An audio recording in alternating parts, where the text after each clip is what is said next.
Hey, it's Dark Prince Leo. I'm not gonna do my whole introduction because I'm doing two videos tonight. So here's part three, continuing from part two.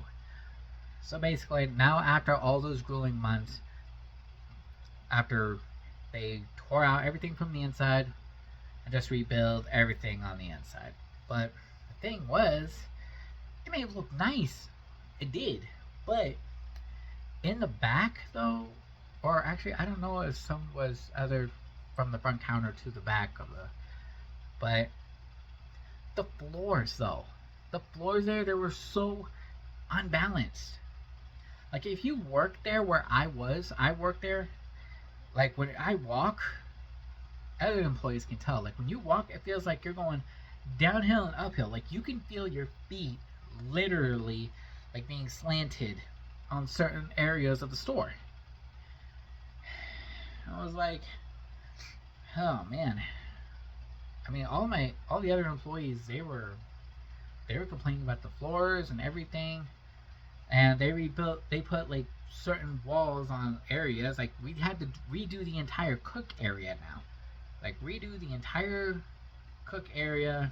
They redid the entire front counter area too, in which now we used to have like a little door. No, there wasn't a door. Like there was like a little area where the employee can walk out and then take their trays to the table. But no, it doesn't have that little gap anymore. They seal that off, and like they literally have a door right there now. So basically, only employees are allowed to pass because it comes with a code too, and only the employees know it. So,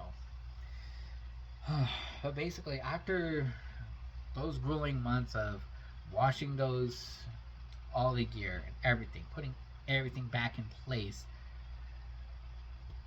and then of course it felt like the store wasn't fully finished.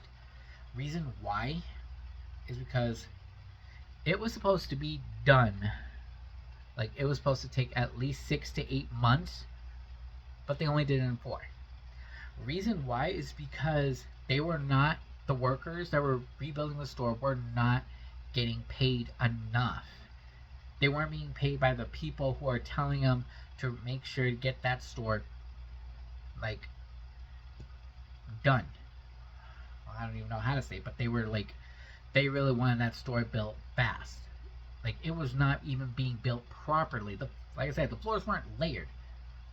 Like, I mean, the ceilings were fine and everything else. I mean, it looked fine, but at the same time, it really wasn't. And then of course they just repaint the outside of the store. Of course, just repaint the outside of the little things we have. I forgot what they call, but it's like hanging on the front of the door. It like keeps the rain from dropping on. I forgot. But and then after that, like of course after we get everything in, of course, but it was like during evening that we got everything in. But the thing was, we did not have any. I think we barely have any food. We had to put everything in the freezer outside in that shed. And it took so long to get everything out of that shed too. Because we had to put stuff in the shed too. Including all the food that we had kept in there. We kept it frozen. And I was like, okay, after everything's in, next day. So like, get everything in there. Get all the food in there. Because apparently our new owner says we're going to be open the next day. So like, the next day, like barely any of our employees like came in or returned. We might have maybe had like 6 or 7, and I was one of that 6 of 7. And I was just like, there is no way we can handle it. The word gets out that chicken place is back open, the entire town's gonna be flooding in, and we don't get this. Like, we only had 2 days. They only gave us 2 days. Get a whole bunch of employees, and then on the second day, we're gonna just have them all working. But the thing is though, the lobby wasn't even fully finished yet.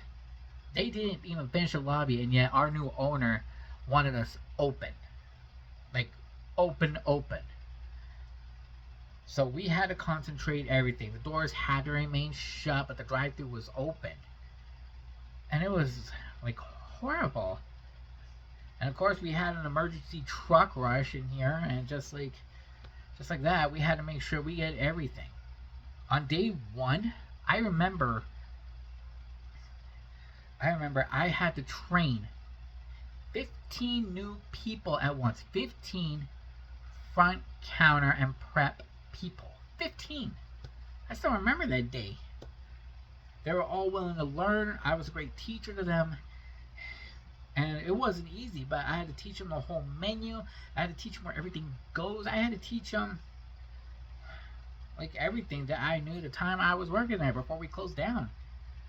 And then of course, next day, like, because they didn't give us enough time to actually train them. They actually just had them learn on the job. Our new owner had to throw them into the pit so early. So of course, once we opened, second we started, cars just kept flooding in.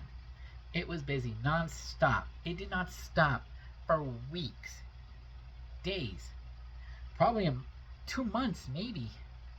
And the pay was good, and we actually were able to get the overtime. We were, because we were making money. We probably made over $6,000 to $8,000 during those 2 or 3 months, and it was like hectic. After that, then it quieted down. We were able to start figuring out the schedule and everyone, because we couldn't schedule anyone like properly during a weekly schedule. We just had to make sure we had everyone on board to make sure that we get through this. After those 3 months have passed, it started to become balanced, quiet.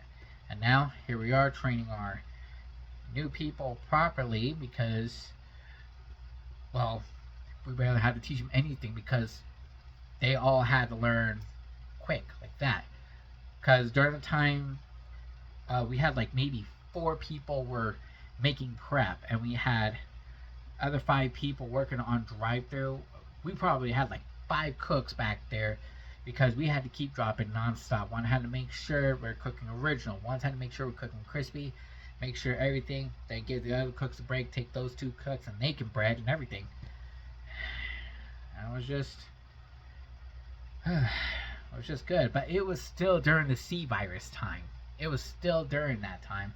So we couldn't allow anyone going in the front counter. And of course, yes, we did have to wear masks too during that time. And it was even harder, because working in a place like that with all that heat, cooking chicken, it was hard.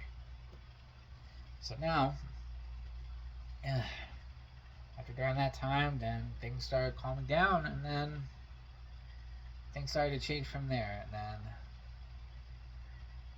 during the next probably, well, I don't know how to describe it, but it was like during that time, like, we already had shift leaders, but then we lost 1 or 2 maybe, because I guess the pressure got to them, or my general manager think they didn't see any real potential fit. At least 2 of them stayed, but that means we had to like hire another one, which we did. But at least they picked up not fast. But during that time though, I did have to make a decision, because it was during that time that I had to make a choice that was offered to me the first 3 years when I worked there. The first 3 years I worked there, they offered me a decision. Like, apparently, my general manager, she saw the talent in me. She saw I was capable, I was work ethic and everything. Okay, yeah, I was focused and everything, because I had to do my job right. But during those first 3 years, I had to make a decision that was offered me 4 years later after. But it was a decision I had to make. The decision was to become a shift leader of the chicken place. So that's all for now for my video, and I'll be doing more videos tomorrow. I'll probably have to do like maybe 2 more parts. So I'll catch you guys later in my next video. Catch you later.